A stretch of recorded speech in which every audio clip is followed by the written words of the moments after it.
sa likod ng aming mga ngitit tawa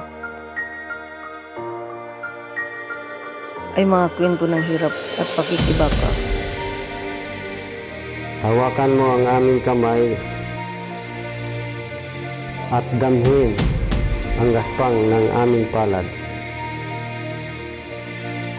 Patunay lamang na sa buhay ay hindi pinalad.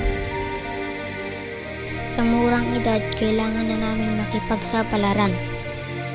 Sasabihin ng iba na hindi kami karapat-dapat sa natatanggap.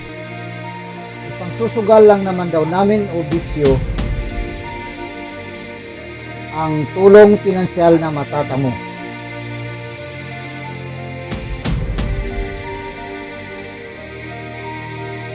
Pero ito lang naman ang aming tinatayaan. Ang tsansang makakain ng 3 beses sa isang araw. Magkaroon ng sariling maayos na bahay,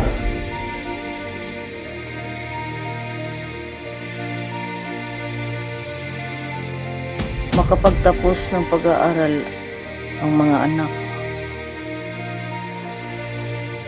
Makahanap ng disinte at marangal na trabaho.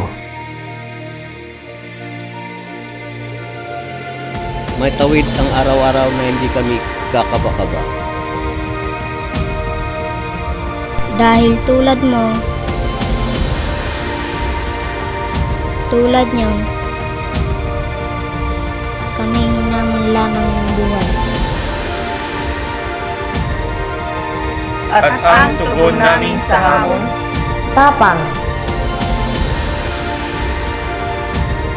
Sipag, Tsaga!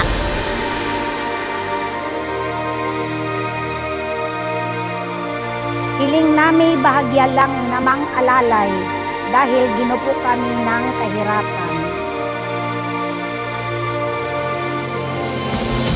nariyan muna ang pamahalaan at iba pang ahensya upang gumabay hanggang makaya namin makatayo sa sariling mga paa.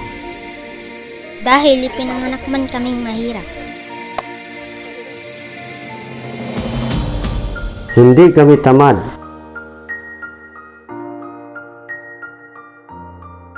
Kami nagsusumikap. kami ay pamilyang Porpis.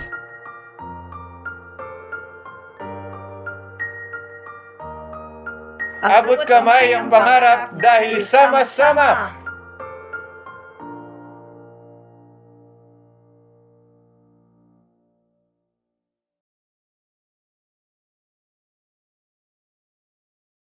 Di